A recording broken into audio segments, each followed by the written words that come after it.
So I was just hanging out with my co-workers yesterday. We went to this vegan brunch restaurant, and I'm not gonna lie, I quite enjoy it. I enjoy the experience, and food, man, the food was amazing. I posted the video yesterday, and yeah, that's what it looked like. The burger was amazing. Well, it's not vegan, sorry. I mean vegetarian. Because vegan, well, I guess you can call them vegan because the menu, when I read the menu, it has all of these cruelty-free products, cruelty-free Coke. So yeah, they support brands that don't harm or kill animals. So I guess that's vegan, but they sell eggs. So eating eggs is not vegan.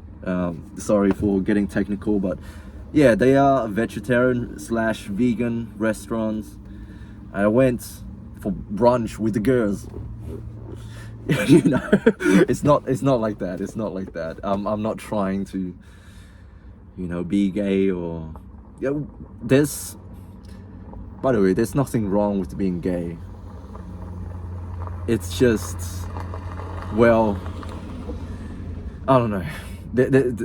I'm gonna say it. There's nothing wrong with being gay. There's something wrong with,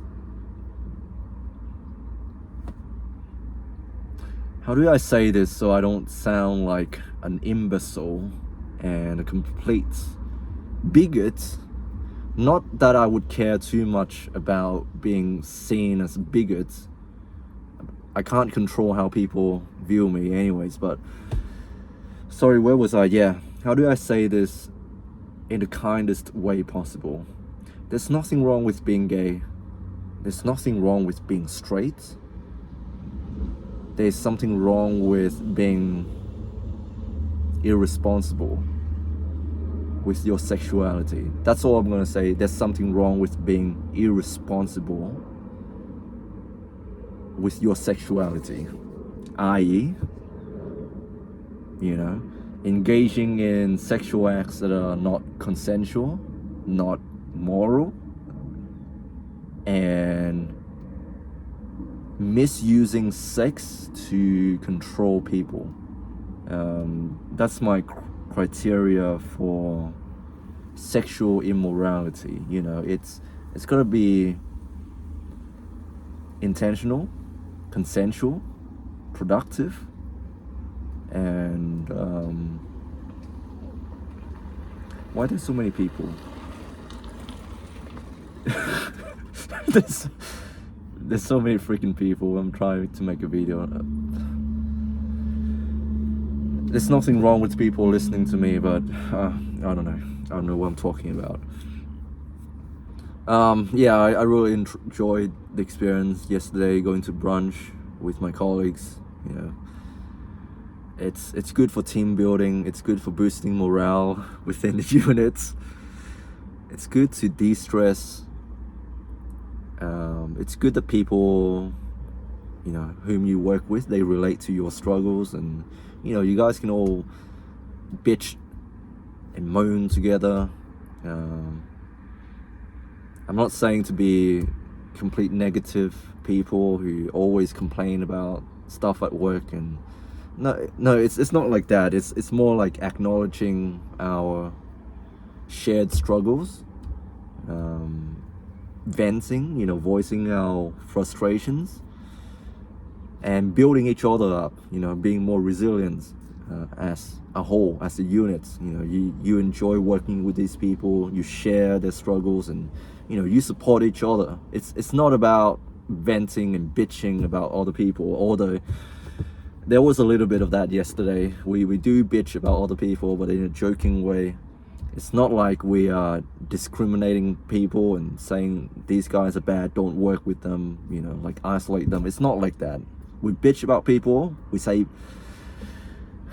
things we don't like about people, we bitch about them, but it's not like we're gonna treat them any differently in the work setting. It's not like that, okay? I really enjoy that, being around women.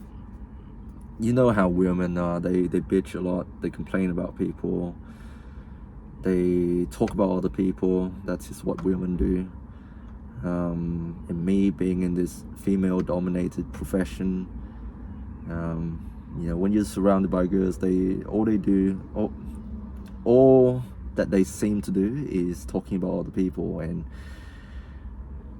I guess it's survival mechanism back in our primitive ancestral days. Oh man, I saw these 2 dogs in front of me. They're so freaking cute. So freaking cute. Which reminds me, I need to take Bailey for a walk later on this afternoon.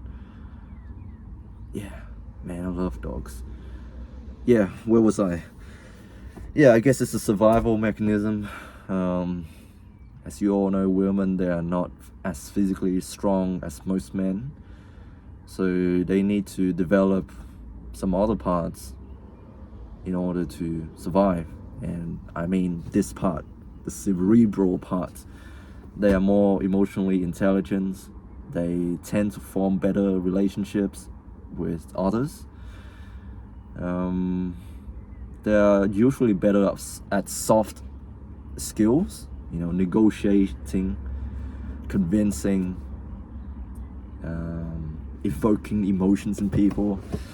So by engaging in these exercises, like gossiping, oh my gosh, did you hear what so and so did at work? Oh my gosh.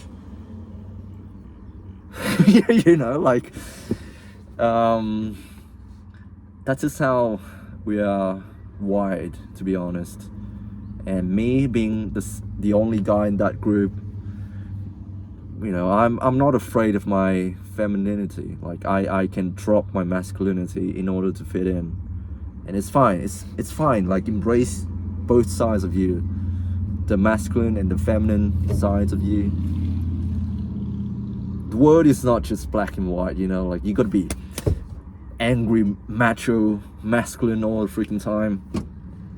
Learn to lean into that soft side of you.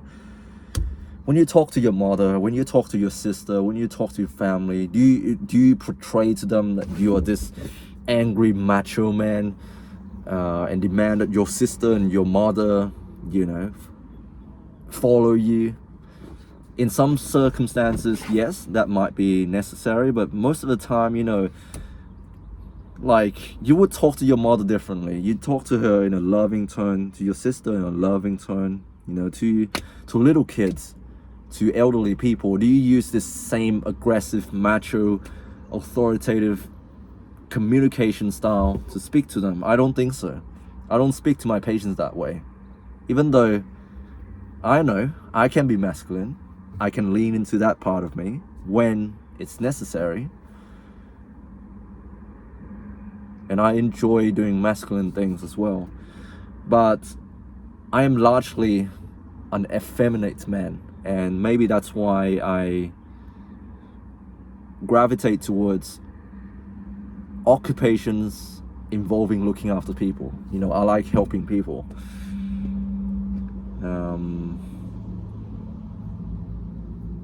Yeah. By the way, I went to my psychiatrist this morning. Well, not this morning, sorry. This afternoon. And everything, according to him, everything is going well with me.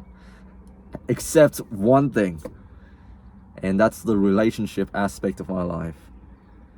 I told him about my living situation, my job condition, and how much I get paid and stuff like that, and what do I do for work, what do I do for fun.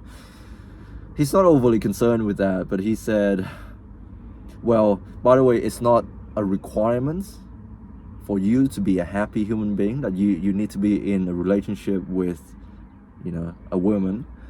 But he said, this is one aspect of your life that you could explore in order to enrich your life even more, even though everything else in your life is fine. He basically asked me point blank, do you have a girlfriend? And I told him no. And I asked him, is this a requirement for me to be a normal human being? He said no, but it's one area that I notice haven't really changed for you. My doctor in Christ, do you know how hard it is to get into a meaningful long-term relationship with a woman? Maybe I'm too picky. Maybe I'm being too picky, perhaps. Maybe I need to put myself out there more and take whatever I get. You know, I don't enjoy these casual relationships, situationships, and that's why I don't get involved romantically. I keep people at an arm's length if they don't interest me, you know. Like, what's wrong with being friends with these women, and what's wrong with having these friendly, you know, connections when you both benefit from them? You both can build each other up without getting romantically involved. What's wrong with that? Yeah. So that's basically what he said to me. That's one area of my life in which I can explore. There's so many freaking people around, and I don't blame them. It's a beautiful day, but I get distracted by people walking by. You know, this guy, he's really ripped. Do you see that guy? He's muscular. He's jacked, dude. Where was I? Yeah. What's wrong with keeping people, you know, there and be on good terms with them, you know, being friends with them? What's wrong with that? I don't see anything wrong with that. I only see it as being wrong if you're romantically attracted to these women and yet they view you as friends and you continue to keep them around. I see that's wrong. Like, why you continue to hurt yourself that way? Remove yourself from that situation. You know, like, if you don't see any benefits from staying friends with the woman whom you are romantically attracted to, then why are you allowing yourself to be in this friend zone? Like, just walk away, man. But I see these women as nothing more than my friends. And so that's why I don't get involved with them. You know, even though I work with a lot of women. And I think I feel better generally nowadays because I've switched up my diet. I stopped drinking alcohol. I stopped taking drugs, illicit drugs, and I feel much better. I'm not ripped or anything. I'm not muscular or anything, but you know, there's one thing that my gym rat work wife said to me the other day that, you know, really made my day. And she said, I like the way you look, because you look normal. You don't look like a juiced up guy, you know, like with a hard six-pack. You know, those bodies are way too freaking hard, and it's not pleasing to look at. Because, you know, like, we were just at the station and I showed her this video of a guy from our gym bench pressing 200 kilograms like it was nothing. And I said, this is what I want. If I could just trade my squats and deadlift, take off 100 from each lift and add that to my bench press, I would be happy. And she said, that guy sure is, you know, strong, but he's fat. And in order for you, Bob, to look like him, you have to be fat as well, and it's not attractive. You won't be able to get a girlfriend that way. We were like joking around. And yeah, she said, I like the way you look. You look normal. You don't look like you're juiced up or anything. And that made my day. You know, never in my life I would have thought that being normal is a compliment. Especially when it comes to, you know, bodybuilding and stuff like that. You know, we always want to look freakish. You know, we don't want to look normal. When you're bodybuilding, you want to look like a monster, you know, like a mass monster with bulging muscles, you know, rotund, succulent muscle. And here I have a woman telling me, I like the way you look You know, I prefer your look over these guys because you look normal.